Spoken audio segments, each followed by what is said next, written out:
பொள்ளாச்சி வழக்கில் தீர்ப்பு வந்துள்ளது. இந்த வழக்கு 2019 தொடங்கினதில்லை, 2013 தொடங்கினது. இதில் தொடர்புள்ள உடையவர்கள் சிலர் தான் அரெஸ்ட் ஆயிருக்காங்க, கன்விக்ட் ஆயிருக்காங்க. அதுக்கான காரணம் என்னன்றதையும் நம்ம பார்ப்போம். குறிப்பாக இந்த வழக்கில் எப்படி அதிமுக நடந்து கொண்டது, எப்படி அதிமுகவின் பொதுச் செயலாளர் இன்றைய எதிர்க்கட்சி தலைவர் எடப்பாடி பழனிசாமி வந்து அறிக்கை விட்டுருக்காருன்றதையும் டீகோட் பண்ணி பார்ப்போம். வேலுமணி கமுக்கமாக இருக்கிறதையும் நம்ம டீகோட் பண்ணி எல்லாத்தையும் பார்த்துரும். பொள்ளாச்சி வழக்கில் ஃபர்ஸ்ட் சம்பவம் நடந்த இன்சிடெண்ட் சம்பவம் 2013 நடக்குது. கரெக்டாக அந்த புகார் கொடுக்கக்கூடிய அந்த 2019 பிப்ரவரி மாதம் 12ஆம் தேதி அந்த பொண்ணு வந்து வீட்டில் சொல்லிடுது. சொன்ன அப்புறம் அவங்க அண்ணன் கம்ப்ளைண்ட் பண்ண முயற்சி பண்ணி முடியவே இல்லை. 12 நாள் கழிச்சு தான் எஃப்ஐஆர் 24/2/2019 பதிவு செய்யப்படுது. எத்தனை நாள்? 12 நாள். 26ஆம் தேதி அந்த புகார் கொடுத்த பெண்ணின் அண்ணனை பார் நாகராஜன் என்பவன் அதிமுக நிர்வாகி குண்டர்களுடன் போய் அடிக்கிறான். அது வந்து 26/2/2009 27ஆம் தேதி நைட்டே பார் நாகராஜன் கைது செய்யப்படுறான். 28ஆம் தேதியே அவனுக்கு வந்து பெயில் கிடைக்குது. ஒரு பாலியல் சென்சிட்டிவான கேஸ், ஒரு சென்சிட்டிவான கேஸ்ல ஒருத்தன் வந்து விக்டிமோட அண்ணனை அடிக்கிறான், புகார்தாரரை அடிக்கிறான். அவன் கிட்ட நிறைய வீடியோஸ் இருக்கு, நம்ம பேச்சு வருது. அவனை போய் நீ அடிக்கிற, உனக்கு அடுத்த நாளே பெயில் வருதுன்னா வாட் இஸ் குக்கிங்? இதுதான் ஃபர்ஸ்ட் குற்றவாளிகளை பாதுகாக்க அதிமுக பண்ண துரோகங்களில் முதல் துரோகம். அடுத்ததா நல்வாய்ப்பாக அந்த நியூஸ் வந்து அங்க இருக்கிற கோவை மாவட்டத்து நக்கீரன் ரிப்போர்ட்டர், அவர் பேரும் லெனின் தான், அவர்கிட்ட வருது. அதுக்கப்புறம் தான் அந்த விஷயம் பூதாகாரமாகுது. பொலிட்டிக்கல் பார்ட்டிஸ் எல்லாம் வந்து தினகரன் நாளிதழ் ஒரு மாதத்துக்கு தொடர்ச்சியா செய்தி வெளியிட்டாங்க. அந்த நேரத்துல வந்து தினத்தந்தியில பொள்ளாச்சிங்கிற வார்த்தையை தவிர்த்தாங்க. அதையும் நாம இங்க வந்து சேர்த்து. ஆமா, அவங்க எப்பயுமே ப்ரோ கவர்மெண்ட் தானே. பொள்ளாச்சியோட வன்கொடுமை வழக்குல குற்றவாளிகளை இப்படிதான் அதிமுக வந்து பாதுகாத்தது. இந்த வழக்கு வந்து 12/3/2019 சிபிஐக்கு வருது. அதுக்கு முன்னாடி திமுக வந்து போராடுது. அங்கே உள்ள திமுக மாவட்ட செயலாளர்கள் போராடுறாங்க, கம்யூனிஸ்டுகள் போராடுறாங்க, மாதர் சங்கம் போராடுது. இப்போ இருக்கிற திமுக துணை பொதுச் செயலாளர், அன்றைய திமுக மகளிர் அணி செயலாளர் திரு கனிமொழி எம்பி அவர்கள் கூட அங்கே போராடினாங்க. இதோட பயனா சீரியஸ்னஸ் புரிஞ்சு 13ஆம் தேதி கேஸை சிபிஐக்கு ஒப்படைக்கிறாங்க. ஏன்னா அதுக்கு முன்னாடியே வந்து வெட்ட வெளிச்சமாயிடுச்சு. அதிமுகவுடைய தொடர்பு வெட்ட வெளிச்சம், வீடியோக்கள் எல்லாம் வந்துச்சு. இந்த பெல்ட்டால அடிக்காதீங்க, எந்தெந்த குற்றவாளிகள்ங்கிற போட்டோ வந்து ஊடகங்கள் வந்து போட்டு வெளிப்படுத்தியாச்சு வந்தாச்சு. அதுக்கு முன்னாடி நடந்த சம்பவம். இதுக்கு முன்னாடி வரையும் 5 பேர் கைது செய்யப்படுறாங்க. அதுல இப்ப இருக்கிற A9ல ஃபர்ஸ்ட் A5 அதுல வந்து கைது பண்றாங்க. அதுல முக்கியமா கவனிக்கப்பட வேண்டியது A5 மணிவண்ணன் அப்படின்றவர் வந்து அதிமுக. அதுக்கான எவிடன்ஸ்க்கு வந்து கிடைக்குது. அச்சுப்பட்டி இளைஞர் அணி பாசறை கிளை பாசறையில் அவர் போஸ்டர்ஸ் எல்லாமே இருக்கு. அடுத்ததா சிபிஐக்கு மூவ் ஆயிடுச்சு கேஸ். சிபிஐக்கு மூவ் ஆனா சொல்லப்பட்ட கேஸ். ஆனா சிபிஐ வசம் எப்ப வருது அப்படின்னா ஏப்ரல் மாசம் 28. ஏன்னா அந்த ஆவணங்கள் எல்லாமே வந்து திருத்தப்படுவதற்கான கால அவகாசம் அது. ஆமா, நீங்க தெளிவா சொல்லுங்க. குற்றவாளிகளை பாதுகாக்கிறதுக்கான ஒரு ஆவணங்களை திருத்துவதற்கான ஒரு கால அவகாசம் அன்றைய தமிழ்நாடு அரசாங்கம் எடுத்துக்கிச்சு. அன்றைய தமிழ்நாடு அதிமுக அரசாங்கம் எடுத்துக்கிச்சு. அப்பயே வந்து என்ன குற்றச்சாட்டு வச்சாங்க அப்படின்னா, ஏன் இவ்வளவு இழுத்தடிப்பு நடக்குது? நீ வந்து 13 அறிவிச்சிட்ட, கையில கொடுக்க வேண்டியதானே? கொடுக்க வேண்டிய நீ, ஏன்னா இன்னொரு பக்கம் நீ விக்டிமை மிரட்டுற. இந்த பார் நாகராஜன் விக்டிமை மிரட்டுற, ரிப்போர்ட்டர்ஸ் பொள்ளாச்சி ஜெயராமன் மிரட்டுறாரு. இதெல்லாமே நடக்குது. இதுக்கப்புறம் 28 தான் வருது. எப்போ வழக்கு சிபிஐ வசம் வருதோ அதுக்கப்புறம் கிட்டத்தட்ட வந்து 80 பெண்கள் 100 பெண்கள் வந்து புகார் கொடுத்ததா சிபிஐ அதிகாரியே வந்து சொல்றாரு. 2019 எங்க இருக்கு? 2019 பிப்ரவரி. எடப்பாடி சொல்றாருல, நான் என் தலைமையில் நான் அமைத்து நடுநிலையுடன் செயல்பட்ட சிபிஐ, அவரு அந்த 1 மாசம் கேப் எதுக்குன்றது தெரியல.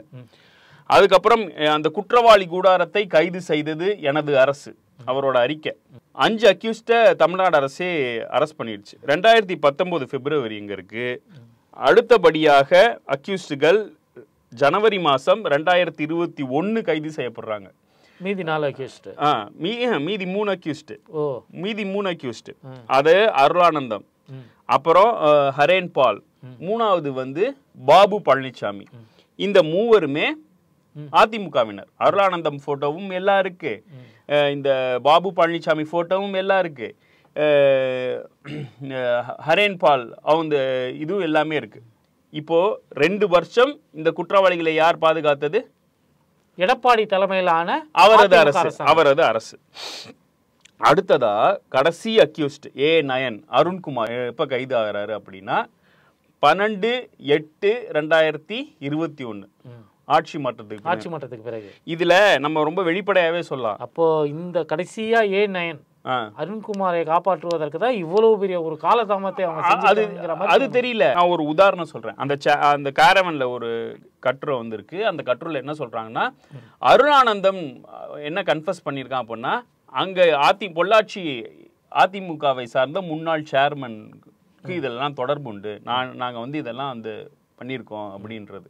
ஒரு பேட்டர்ன் பார்த்தா அவன் யாரெல்லாம் கன்ஃபஸ் பண்ணதா செய்திகள் வருதோ அவங்க ஃபேஸ்புக் பேஜஸ் எல்லாமே வந்து 2021க்கு முன்னாடி உள்ளது சுத்தமா டெலீட் ஆகி புது அக்கௌண்டா கிரியேட் ஆயிருக்கு. ட்விட்டர் செக் பண்ணிக்கலாம். நான் போய் பொள்ளாச்சி ஜெயராமன் ட்விட்டர் அக்கௌண்ட் எப்பத்துல இருந்து இருக்கு? ஜனவரி 21 தான் பொள்ளாச்சி ஜெயராமனோட ட்விட்டர் அக்கௌண்ட். பழைய அக்கௌண்ட் என்னாச்சு? மேபி அவருக்கு இதுல சம்பந்தப்படலனாலும் இல்ல சம்பந்தப்பட்டாரு நம்ம சொல்லவே இல்ல. அக்யூஸ்டுகளுடைய உங்க பழைய ட்விட்டர் அக்கௌண்ட் டெலீட் பண்ணிட்டீங்க, புது அக்கௌண்ட்ல ஏன் வந்தீங்க அப்படிங்கறது மட்டும் தான். அக்யூஸ்டோட இந்த போட்டோ இருந்தனால கூட டெலீட் பண்ணிருக்கலாம். ஓகேவா? What ever. 9 அக்யூஸ்ட் வந்து அரெஸ்ட் ஆயிருக்காங்க. ஒரு மாரல் கிரவுண்ட்ல அதிமுகவுடைய பொதுச் செயலாளர் என்ன சொல்லியிருக்கலாம்? குற்றம் செய்யப்பட்டவர்கள் யாராக இருந்தாலும் தண்டனை கிடைக்கப்பட்டிருக்கு, வரவேற்கிறேன். அதுல என்ன உனக்கு அவ்வளவு ஆணவம்? எனது அரசு, நான் அமைத்த சிபிஐ. நான் சொல்றேன், இப்ப இப்படி சொல்றோம்ல, ஏன் திமுக வந்து சிபிஐ வழக்கிற்கு அஞ்சுகிறது அப்படின்னா, சிபிஐ வழக்குக்கு அஞ்சுறதுக்கு எல்லாத்துக்குமே காரணம் நான் சொல்றேன். கொடநாடு இப்ப திருப்பி அது தமிழ்நாடு அரசு வந்து எடுத்துக்கிச்சு. நீ கதற எப்படி வந்து 90% முடிஞ்ச கேஸ வந்து தமிழ்நாடு அரசு விசா, உனக்கு ஏன் அழுக? செல்போன் சிக்னலை ஏன் கொடுக்க மாட்டேன்? ஏன் ட்ராய் கொடுக்க மாட்டேங்கிறான்? ஏன் கொடுக்க மாட்டேன்றான்? யார் ஹெல்ப் பண்றது உனக்கு? கொடநாட்டுல உனக்கு ஹெல்ப் பண்றது யார்? இந்த பொள்ளாச்சி கேஸ்லயே சிபிஐயோட இது தெரிஞ்சிருச்சுல. ஓகே, 9 பேர் அரெஸ்ட் ஆயிட்டாங்க. ஓகே, அதுல வந்து ஒரு அரை மனதோட நம்ம ஏற்றுக்கலாம். ஆனா எவ்வளவு பெரிய அதிமுகன்னு இல்ல, பெரும்புள்ளிகள் எத்தனை பேர் வந்து இதுல மிஸ் ஆயிருப்பாங்கன்றது ஒண்ணு இருக்குல்ல. இப்படி எல்லாம் இருக்கு. நீ வந்து இதுலயும் வந்து இது பண்ற. நான் என்ன சொல்றேன், இவங்க எல்லாம் என்ன அண்ணா பல்கலைக்கழக விவகாரத்தில் திமுக அரசு ஏன் சிபிஐ இது பண்ணல? சிபிஐ வேணான்னு திமுக நினைக்குது. ஏன்னா இவங்கள மாதிரி 10 நாள் குற்றம் சாட்டப்பட்டவன் அன்னைக்கே அரெஸ்ட் ஆன ஆதாரம் இல்லைன்னு சொல்லிட்டு அவனை நீதிமன்றம் விடுதலை பண்ணிச்சுன்னா அன்னைக்கு வந்து கேளு. அவன் மேல புதுசா கேஸ் போட்டுட்டு இருக்கான். நேத்து போட்டாங்க. கண்டுபிடிச்சு அவனுடைய குலம் கோத்திரம் மொத்தத்தையும் உருவி எடுத்து அவன் இது கடந்த காலங்களில் செஞ்சிருக்கக்கூடிய எல்லா குற்றங்களையும் கண்டுபிடிச்சு புதுசா கேஸ் போட்டு 2017 அவன் மேல கேஸ் இருக்குங்க இல்லையா? 2017 அவன் மேல கேஸ் இருக்கு. அக்யூஸ்டுகள் 2 கோடி பேர் இருக்கிற கட்சியோட அவங்க போய் பாக்குறது பழகுறது எல்லாம் தப்புன்னு நான் சொல்லலை. ஆனா நீ பாதுகாக்கிறியா? அவன் குற்றவாளின்னு தெரிஞ்சுக்கப்புறம் நீ பாதுகாக்கிறியா? அவன் ஞானசேகரன் என்பவன் அன்னைக்கே நாகராஜன் மாதிரி ஒரு ஆளை விட்டு புகார்தார வந்து மிரட்டினானா? அடிதடியில ஈடுபட்டு இல்ல. இன்னொரு விஷயம் சொல்லணும், இந்த பொள்ளாச்சி கேஸ்லயே இப்ப வந்து இவங்க சொல்றாங்கல்ல எஃப்ஐஆர் லீக் ஆச்சு அண்ணா பல்கலைக்கழகத்துல அப்படின்னு. அதிமுக அரசு காலத்துல 2 தடவை இதாச்சு. ஒரு தடவை அது ஒரு தடவை. அதுக்கு வந்து கிருபாகரன் வந்து திட்டினாரு, ஜஸ்டிஸ் கிருபாகரன் வந்து திட்டினாரு. அதுக்கு முன்னாடி அந்த போலீஸ் அதிகாரி வந்து அந்த பொண்ணோட அண்ணன் அப்படின்னு பேரே சொல்லிட்டாரு. எதுக்கு? நீ சொன்னா இவங்கிட்ட புடிச்சு கொடுத்துருவேன். இந்த பார் நாகராஜன் மாதிரியான இந்த அண்ணா யூனிவர்சிட்டி கேஸ்ல கூட நம்ம காவல்துறை மீது தவறு. ஆமா, அதுதான் சுப்ரீம் கோர்ட் கிளிச் அப்படின்னு சொல்றாங்க. கிளிச்னு யார் சொன்னா? ஒன்றிய அரசாங்கத்தோட என்ஐசி சொல்லுது. நீ அதை வச்சு என்ன? ஏன்னா இதை வந்து நாங்க வந்து பிஎன்எஸ்க்கு மாத்தும் போது, ஐபிசில இருந்து பிஎன்எஸ்க்கு மாத்தும் போது பார்க்கும்படி ஆயிருச்சு. அதுலதான் இங்க இருக்கிற பிரஸ் ரிப்போர்ட்டர்கள் வந்து டவுன்லோட் பண்ணாங்க. அண்ணாமலை பார்த்து நான் எஃப்ஐஆர் படிச்சேன்னு சொன்னதெல்லாம் சொன்னானா? அடுத்ததா சிபிஐக்கு போகணும்ட்டு அதிமுகவுக்கும் இன்டென்ஷன் இல்லை. அது சும்மா வந்து இதை வச்சு கடைசி வரையும் லைவ்லாவே வச்சுக்கலாமே அப்படின்னு. இன்னொன்று, சிபிஐக்கு போக வேண்டிய அவசியம் இந்த வழக்கில் இல்லை. ஏன்னா உயர்நீதிமன்றம் எஸ்ஐடி குழு அமைச்சிருக்கு.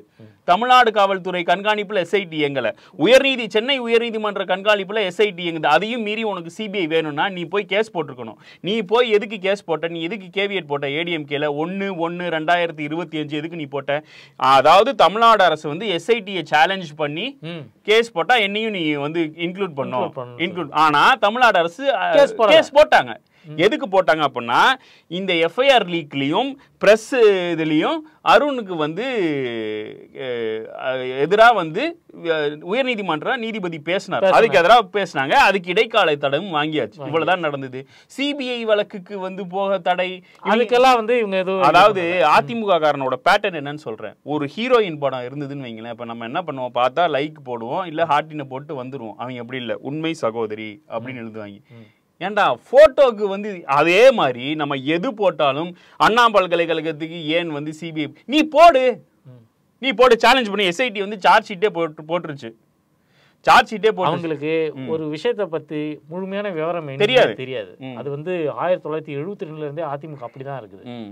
சொன்னதை சொல்லும் கிளிப்பிள்ளை மாதிரி அவங்களுடைய தலைவர்கள் பேசக்கூடிய, மேடைகள் பேசக்கூடிய, அவங்களுடைய ஊடகங்கள் வரக்கூடிய அந்த தலைப்பை மட்டும் எடுத்துக்கிட்டு எல்லா இடத்துலயும் அதையே பேசிட்டு இருப்பாங்க.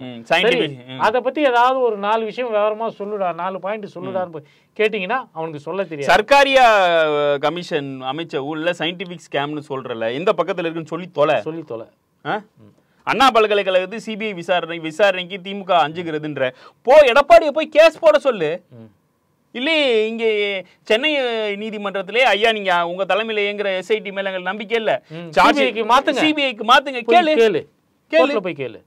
இப்போ இந்த வழக்குமே வந்து ஏன் இந்த பொள்ளாச்சி பாலியல் வழக்குமே வந்து ஏன் திமுக வந்து சிபிஐ இன்சிஸ்ட் பண்ணுச்சு அப்படின்னா, நீ பார் நாகராஜன் மாதிரி அந்த போலீஸ் அதிகாரி மாதிரி நீ வந்து எல்லாத்தையும் விக்டிம்ஸ் ஒன்னு அடிக்கிற, இல்ல பேர் எக்ஸ்போஸ் பண்ணி வர்ற. குறைந்தது இந்த நீதியாக கிடைச்சிருக்கே நம்ம சந்தோஷப்பட வேண்டியதா இருக்கு இல்லையா? இதுல மிக முக்கியமா பாராட்ட வேண்டியது அந்த பாதிக்கப்பட்ட பெண்கள் தைரியமாக வந்து இது பண்ணிருக்காங்க. இதுவரை வந்து நம்ம இந்தியா வரலாற்றிலே இந்த அளவுக்கு பார்த்தது இல்ல. ஒரு தீர்ப்பு வருவதற்கு விக்டிம்ஸ் வந்து இந்த அளவுக்கு ஒத்துழைப்பு ஒரு பிறல் சாட்சி கூட இல்ல இல்லையா? சாதாரண ஒரு கொலை கேஸ் பார்ப்போம், பிறல் சாட்சின்றது. நீதிமன்றம் வந்து அவங்களுக்கு 85 லட்ச ரூபா நிவாரணமா அரசாங்கம் கொடுக்கணும் அப்படிங்கிற மாதிரி சொல்லியிருக்கு. அரசாங்கம் என்ன பண்ண சொல்லுதுன்னா, ஒவ்வொருத்தருக்கும் 25 லட்ச ரூபாய் கூடுதல் நாங்க கொடுக்குறோம் அப்படின்னு சொல்லியிருக்கு. ஒரு அரசாங்கம் வந்து இதை விட பொறுப்பா எப்படி இல்ல? இது எதுக்கு பண்ணுதுன்னா, குற்றங்கள் நடந்தால் தைரியமாக வந்து சொல்லுங்க. அரசாங்கம் இருக்குமா, உனக்கு நான் இருக்கேன். எடப்பாடி மாதிரி நாங்க வந்து எஃப்ஐஆர் விக்டிம்ஸோட பேரை சொல்ல மாட்டோம், இல்ல ஒன்றிய அரசு மாதிரி ஒரு டெக்னிக்கல் கிளிச்சுன்னு சொல்லி அன்றைய பாஜக தலைவர் அண்ணாமலைகிட்ட எஃப்ஐஆர் படிச்சுட்டு நான் எஃப்ஐஆர் எல்லாம் படிச்சேன் இப்படி எல்லாம் இருக்குன்னு சொல்ற மாதிரி நாங்க நடந்துக்க மாட்டோம் அப்படின்னு சொல்றதுக்கு தான். அதே வகையில நீதிமன்றம் கொடுத்திருக்கக்கூடிய தீர்ப்பு வந்து முக்கியமா வரவேற்கணும். சாகும் வரை ஆயுள் தண்டனை, பிற்பாடு வந்து நன்னடத்தை காரணமா அப்படிலாம் வந்து வெளில வரக்கூடிய ஒரு வாய்ப்பை, ஒரு கேட்டை வந்து மூடி இருக்காங்க பர்ஃபெக்டா. ஏன்னா அந்த இது தர்மபுரி பஸ் எரிப்பு உங்களுக்கு நினைவு இருக்கலாம். அந்த குற்றவாளிகள் எல்லாருமே வந்து பின்னால வந்து எம்ஜிஆர் பிறந்தநாள் அன்று வெளியில வர வச்சுட்டாங்க. அது மாதிரி இதுல எதுவும் நடக்க முடியாதபடி ஒரு கேட்டை வந்து போட்டிருக்கு அந்த நீதிமன்றம். அந்த வகையில வந்து பாராட்டத்தக்க ஒரு நீதி, நாடு முழுக்க ஒரு பெரும் வரவேற்பை பெற்றிருக்கக்கூடிய ஒரு நீதியாக தான் இதை வந்து நம்ம வந்து பார்க்க வேண்டியது. இல்லைங்க, இதுவே வந்து நிர்பயா பாதிக்கப்பட்ட பெண் ஒண்ணு, அது எப்படி பூதாகரமானுச்சோ இதுல சம்பந்தப்பட்டவர்கள் அதிமுகவினர் ரொம்ப சுருக்கி மீடியா எல்லாம் அருணானந்தம் மட்டும்தான் அதிமுகன்ற மாதிரி இருக்கு. ஆனா இதுல சிக்கியவர்கள் கிட்டத்தட்ட குற்றவாளிகள் இந்த A9 வரைக்கும் பாத்தீங்கன்னா பெரும்பாலானவர்கள் அதிமுகவினர், அதிமுக நிர்வாகிகளாக இருக்காங்க. இல்ல நீதிமன்றத்தை பாராட்டி கொண்டு இருக்கக்கூடிய அதே வேளையில லாயர் ஒருத்தரோட ட்விட் ஒன்று பார்த்தேன். இந்த கோடைக்கால சிறப்பு நீதிமன்றம் நடக்கும் இல்லையா, ஆமா ஆமா, அதுல வந்து எடுத்துக்கொள்ளப்படக்கூடிய வழக்குகளுடைய தன்மையை பத்தி அவர் வந்து ஒரு கொஸ்டின் எழுப்பியிருக்காரு. நீதித்துறையிலே பணிப்பு ஆற்றக்கூடிய ஒரு வழக்கறிஞர் சொல்றாருன்னா அதை வந்து நம்ம முக்கியமா கவனிக்க வேண்டியது. ரோடோரம் நவீன். ஆமா, என்னன்னா அதாவது இது மாதிரியான விடுமுறை காலத்துல வந்து எடுத்துக்கொள்ளப்படக்கூடிய வழக்குகள் மிக அவசர வழக்குகளாக மட்டுமே தான் இருக்க முடியும். ஆனா அதுல பார்த்தா சில பர்சனல் இன்ட்ரெஸ்ட், சில பேரோட பர்சனல் இன்ட்ரெஸ்ட்டுக்கான வழக்குகள் கான்ஸ்டிடியூஷனல் ரிலேட்டடான கேஸ். ஆமாம், ஏன்னா இந்த கோடைக்கால விசாரணையில் பார்த்தீங்கன்னா ஜட்ஜி மாறிடுவாங்க. ஹாலிடே முடிஞ்சதுக்கு பிறகு ஜட்ஜி மாறிடுவாங்க. இதை எடுத்துக்கொண்டு இருக்கக்கூடிய ஜட்ஜிகள் இந்த குறுகிய காலத்துக்குள்ளேயே இதுக்கு தீர்ப்பு கொடுக்கணும் அப்படின்னு சொல்லிட்டு அரசாங்கத்தை அவசரப்படுத்துறது, அது போன்ற வேலைகளை செய்கிறாங்க. இது நீதித்துறைக்கு மக்கள் மத்தியில் இருக்கக்கூடிய ஒரு நம்பகத்தன்மையை கெடுக்கும் அப்படிங்கிற மாதிரி அவர் கவலைப்பட்டிருக்கார். அவர் பணியாற்றக்கூடிய துறை என்பதனால அவர் கவலைப்பட்டிருக்கார். இதில் சம்மந்தப்பட்டவர்கள் யார் யாருங்கிறத பற்றிலாம் நம்ம பேச வேண்டியதில்லை. நியூஸ் பேப்பர் படிக்கக்கூடிய எல்லாருக்குமே தெரியும். உதாரணத்துக்கு ஒரு கேஸ், என்ன கேஸுன்னு பார்த்தீங்கன்னா, ஆளுநர் சார்பாக ஒருத்தர் பொதுநல வழக்கு போட்டிருக்கார். அந்த பல்கலைக்கழகங்களுக்கு அவர் இனிமேல் நீ சும்மா டம்மி தான் அப்படின்னு சொல்லிட்டு சட்ட மசோதா நமக்கு சட்டமன்றத்தில் கொண்டு வந்திருக்கோம் இல்லையா, அதற்கு தடை கோரி ஒருத்தர் ஒரு பொதுநல வழக்கை போட்டிருக்காரு. இதை அவசர வழக்காக எடுத்து விசாரிக்கிறார்கள். அப்போ இதில் யாரோட இன்ட்ரெஸ்ட் இருக்கும் அப்படிங்கிறது நம்ம சொல்ல தெரிய வேண்டியதில்லை. இன்னொன்று, பிம் சங்கர் என்பவர் அவர் யூடியூப்பில் அவர் இஷ்டத்துக்கும் அவதூறுகளை அள்ளி வீசி கொண்டிருக்கிறார். விளம்பர நோக்கத்துக்காக அவர் கொடுத்த ஒரு புகாரின் அடிப்படையில் ஒரு வழக்கை அவசர வழக்காக எடுத்து இந்த விடுமுறை கால நீதிமன்றம் விசாரிக்கிறது. இது எல்லாமே நம்ம இன்னும் வெளிப்படையாக பேச வேண்டியது இல்லை. நமக்கே சங்கடமாக இருக்குது. ஏன்னா நீதித்துறை மீது நாம் நம்பிக்கை கொண்டிருக்கிறவர்கள். நாம் அதை கலங்கப்படுத்தக்கூடிய வகையிலையோ அதுக்கு ஒரு அவநம்பிக்கையை ஏற்படுத்தக்கூடிய வகையிலையோ நம்ம பேச வேண்டியதில்லை. ஆனால் நீதித்துறையில் பணியாற்றக்கூடியவர்கள் எல்லோருமே கவலைப்படக்கூடிய ஒரு போக்கு இங்கே நிலவி கொண்டிருக்கிறது. இதே மாதிரி ரெஜிஸ்டர் பண்ணுறோம். இதே மாதிரி அதே நீங்கள் குறிப்பிட்டவர் போன முறை உடனே அரசாங்கம் எனக்கு பதிலளிக்க வேண்டும், 2 நாள்லயோ 3 நாள்லயோ. இந்த பிம் சங்கர் என்பவர் தொடர்பான வழக்குகள் எல்லாம் எப்பவுமே ஒரே பெஞ்ச் கிட்ட போகுது, ஒரே தனி நீதிபதி கிட்ட போகுது. இது ஆப்வியஸ்லி ஒரு டவுட் எல்லாருக்கும் கிளப்புமா கிளப்பாதா? நீ காத்திருந்து ரிஜிஸ்டார் தான் கேஸ் போடுவார், கேஸ் ரொட்டேட் பண்ணுவார். ஆனா நீங்க கேட்கலாம், என்கிட்ட அந்த கேஸை கொடு, என் பெஞ்சுக்கு அந்த கேஸை கொடு, நான் விசாரிக்கிறேன், இல்லாட்டி நான் வர வரையும் நீ போடாத அப்படின்னு சொல்ல முடியும். யூஸ்வலா இந்த பெயில் கேஸ் என்ன பண்ணுவாங்கன்னா, சரி இந்த ஜட்ஜி கிட்ட பெயில் வராது, நம்ம வெயிட் பண்ணுவோம், இன்னும் 2 நாள் 2 மாசம் 3 மாசம் உள்ளாரப்பா, அடுத்த ஜட்ஜி வாங்குவாங்க. இது பெயிலுக்கு நடக்கிற ப்ரொசீஜர். கேஸ் எப்படி நடக்குதுன்னா, அதாவது சீசரின் மனைவி மட்டுமல்ல, நீதிமன்றங்களும் சந்தேகத்திற்கு அப்பாற்பட்டதாக இருக்க வேண்டும். அதுதான் நாட்டுக்கு. ஏன்னா இப்போ இந்திய உச்ச நீதிமன்றத்தில் 2வது தலித் நீதிபதி வந்திருக்கார். அவர் ஜெய் பீம்னு சொல்லியிருக்கார். அம்பேத்கர் இது பண்ணியிருக்கார். இதற்கு முன் இருந்த நீதிபதி கண்ணா அவர்கள் வக்ஃப் போர்டில் ஒரு வரலாற்று சிறப்புமிக்க ஒரு இடைக்கால தடையை விதிச்சிருக்காரு. உச்ச நீதிமன்றங்கள் மீது நமக்கு நம்பிக்கை பிறக்கக்கூடிய காலம் இருக்கு. நாம் ஏன்னா காலமெல்லாம் அதனாலதான் சங்கிகள் நீதிமன்றத்துடைய அந்த ரோலை இப்ப கேள்விக்குரியதாக ஆக்கி கொண்டிருக்கிறார்கள். அவங்க பாத்தீங்கன்னா நேரடியாக அதை பேசல, ஆனாலும் மறைமுகமாக சமூக வலைதளங்கள் மூலமாக உச்ச நீதிமன்றம் என்பதே நமக்கு எதிரானது அப்படிங்கிற மாதிரியான ஒரு நரேட்டிவ் அவங்க கொண்டு போயிட்டு இருக்கிறாங்க. குடியரசுத் தலைவர் இப்போ உச்ச நீதிமன்றத்திடம் விளக்கம் கேட்டிருக்கிறார். அரசியலமைப்பு சட்டத்தில் அது மாதிரி இருக்கா அப்படின்னு சொல்லி விளக்கம் கேட்டிருக்கிறார். குடியரசுத் தலைவர் கேட்கல, ஒன்றிய அரசு வாய்மொழியில இன்று கூட முதலமைச்சர் கண்டிச்சிருக்காரு. கண்டிச்சிருக்காரு. இப்போ தமிழ்நாடு போராடும், தமிழ்நாடு வெல்லும். எதுக்கு வெல்லும்? திமுக அரசேவா இன்னும் 30 வருஷம் இருக்க போகுது. அதுக்கப்புறம் அதிமுக வரும்ல. அப்ப மேல காங்கிரஸ் இருந்து கவர்னர் குடைச்சல் கொடுத்தா உனக்கு வலிக்குமா வலிக்காதா? உனக்கு பீப்புள் மேண்டேட் தருவாங்க. திமுகவோ அதிமுகவோ உனக்கு மேண்டேட் கொடுத்து தான் இது பண்ணல. ஒன்றிய அரசாங்கம் இந்த அளவுக்கு கீழ்த்தரமாக, வேற வார்த்தை நமக்கு கிடையாது, கீழ்த்தரமாக போக வேண்டிய அவசியம் இல்லை. RN ரவி என்கிற ஒரு ஈகோ பிடித்த மனிதர், அவருக்கு பர்சனல் ஈகோ, அவருக்கு MKS போகக்கூடிய இடங்கள்லாம் மக்கள் கூட்டம் திரளுது, அவரை வாழ்த்தி கோஷம் போட்டுட்டு இருக்காங்க. நான் போகக்கூடிய இடங்கள்லாம் என்னை பார்த்துட்டு வேற மாதிரியா ரியாக்ட் பண்றாங்க. நீ வெறும் கவர்னர், அவர் மக்களால் தேர்ந்தெடுக்கப்பட்ட முதலமைச்சர், அவருக்கு மாசு இருக்கதான் செய்யும். அந்த ஒரு ஈகோவில் RN ரவி செய்யக்கூடிய வேலைகளுக்கெல்லாம் ஒன்றிய அரசாங்கம் ஏன் முட்டு கொடுத்து இப்படி அசிங்கப்படணும், அசிங்கப்படணும் அப்படின்னு சிஎம்ஏ கேட்டிருக்காரு. அப்ப இதனால் வரையும் ஆளுநர் ரவியை வைத்து மனுக்களை கிடப்பில் போட்டது ஒன்றிய அரசு தானா? அவரோட பர்சனல் இன்ட்ரெஸ்ட் இல்லையா அப்படின்றதுக்கு பதில் சொல்லட்டும். இன்னைய பிரதமருக்கு ஒரு முக்கியமான ஒரு இது இருக்கு. என்னன்னா, அவர் முதலமைச்சராக இருந்தவர். அவர் ஒரு 12-13 வருஷம் முதலமைச்சராக இருந்தவர். அவர் இது மாதிரியான பிரச்சனைகளை எல்லாம் சந்தித்தவர். அவர் மாநிலத்துடைய உரிமைகளுக்காக குரல் கொடுத்தவர். அப்படிப்பட்டவர் பிரதமராக இருக்கும் போதே இப்படியான ஒரு நிலைமை இருக்கு அப்படின்னா அதை நம்ம என்னன்னு சொல்றது? ஆமா, அவர் வந்து ஜிஎஸ்டி எதிர்த்தார், நீட்டை எதிர்த்தார். ஆனா திருப்பி பிரதமர் ஆனவனே அவரே ஜிஎஸ்டி கொண்டு வர்றார், நீட்டை கொண்டு வர்றார், மாநில உரிமைகள் எல்லாத்தையும் பறிக்கிறார். பரந்தாமன் அல்லவா? இல்ல, எவ்வளவு நாளைக்கு நீங்க பிரதமராகவே இருக்க போறீங்க? திரும்பவும் நீங்க குஜராத்துக்கு முதலமைச்சரா ஆகக்கூடிய ஒரு வாய்ப்பு இருக்கு இல்லையா?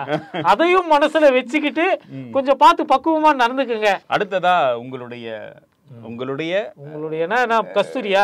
சரி சொல்லுங்க. கஸ்தூரி வந்து சனாதனத்து யார் கொச்சைப்படுத்தினாலும் சீறி பாயக்கூடியவர், கடும் கோபமாக பேசக்கூடியவர். யாருங்க இந்த கஸ்தூரி?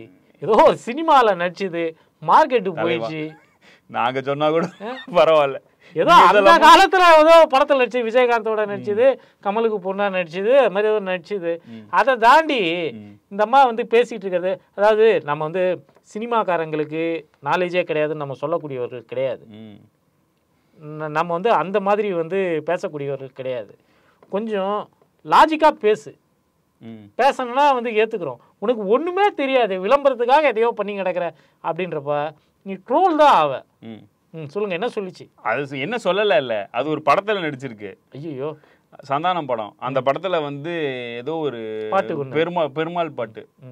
அதை வந்து நம்ம எடப்பாடியார் அங்க போகும்போது கூட அங்க இருக்கிற பவன் கல்யாண் கட்சிக்காரன் வந்துட்டு, என்ன உங்க படத்துல இப்படி பாட்டு வந்திருக்கேன்னு கேட்டாரமா? உங்க ஊர்ல ஒரு படம் எடுத்திருக்காங்க, அதுல வந்து இந்த பாட்டெல்லாம் வந்திருக்கு, எங்களோட பெருமாள் பாட்டை வந்து கொச்சைப்படுத்திருக்காங்க அப்படின்ட்டு கம்ப்ளைண்ட்.